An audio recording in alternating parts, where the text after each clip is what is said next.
I think the important thing for entrepreneurs is that in order to keep growing, we have to take on challenges that Yes. we haven't done Yeah, before. yeah. So you have to have a little bit of, Anxiety, well, spilkus.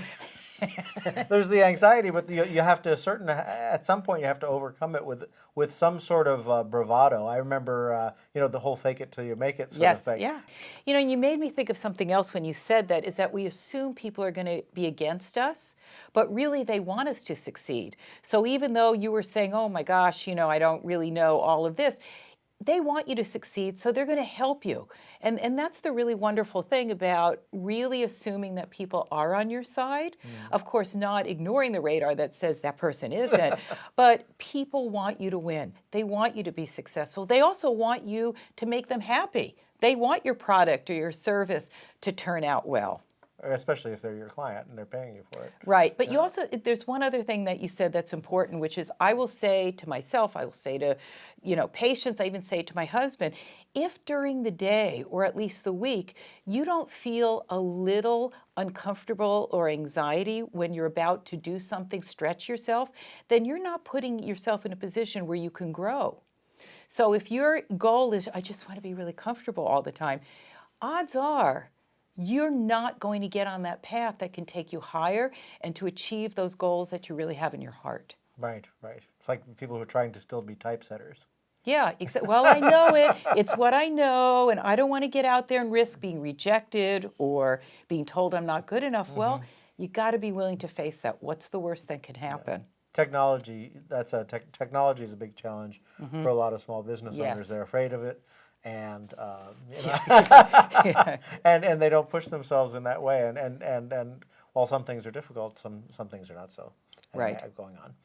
And the other thing is, if once you do this self-inventory and you know what your weaknesses are, then get out there and strengthen them. If you're not good at public speaking, well, go to Toastmasters, do something else.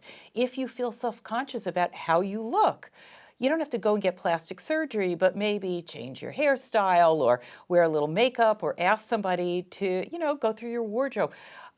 Whatever it is that you feel anxious about, ask for help and make the changes you can. Go to a community college, take a course in something that's going to strengthen some skill you think you're weak in, and that's going to boost your self-confidence.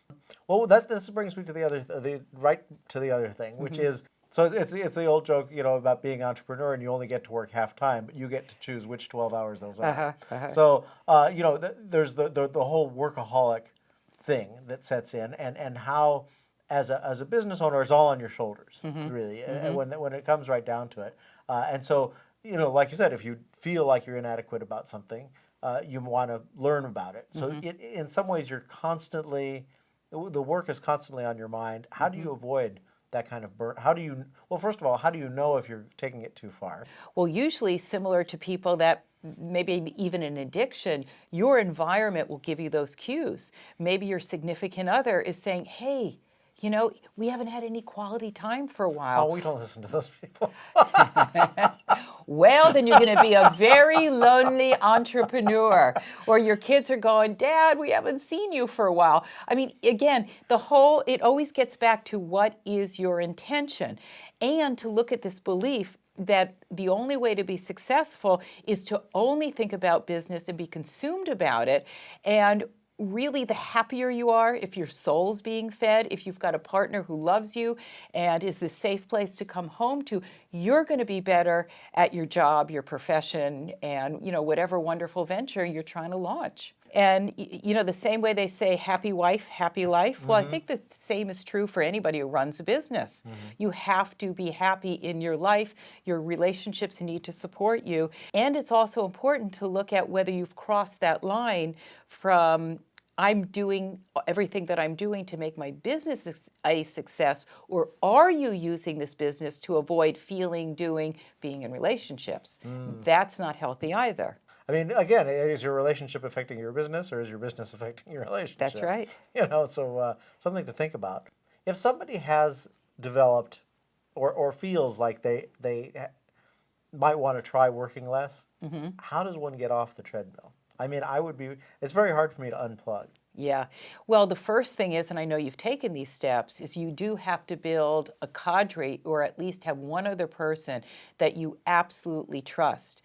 You trust their skill because they're representing you, but you also trust them as a human being. You feel safe with them. You could be honest with them. You know that they have integrity. So again, if you want to let go of those reins a little bit, especially if you spend a lot of time in a business like you have, you've got to nurture and build those relationships. Because I also know that to get your client who appreciates you, who trusts you, who knows that you're always going to get it right, to work with your colleague, that's not an easy thing. Let's get back to some of this when we get to dealing with employees. I just want have one more thing on the self, and that is, and I have to think that a lot of entrepreneurs don't have this, but I do know I have met some that do, and that's a lack of motivation, especially. I think especially when people start working from home, if they have a home-based business, it's like, well, it's so easy to go, well, let me just, I'll start dinner, or I'll water the plants, or I'll water the plants, or and you wind up and half the day's gone and it's over. I mean, And the other issue is the people that live with you. Just because you're home, it's very hard to set boundaries. They think, oh, well, Reese is home, so he can go pick up the kid at school, or he can go water the vegetable garden. So you have to be very honest with yourself first. Are you someone who is self-motivated? Because if you're not, if you're someone who needs to have the structure imposed, you need to get dressed, you need to go somewhere, you might want to rethink being the CEO and working from home. It's a very definite kind of personality who can do that. Oh, I was thinking you would tell me how to change it. To change it? Well, or how to work on yourself to get more motivated. Well, the way you work on yourself is you have to create a very rigid structure, and you must stick with that. The next step is you have to set those very clear boundaries ahead of time with the people that you work with, you live with, that are under the same roof. Because again, it's very easy to just walk in your door and go, hey, what are we going to have for lunch? Or, want to take a little walk, or it can be distracting.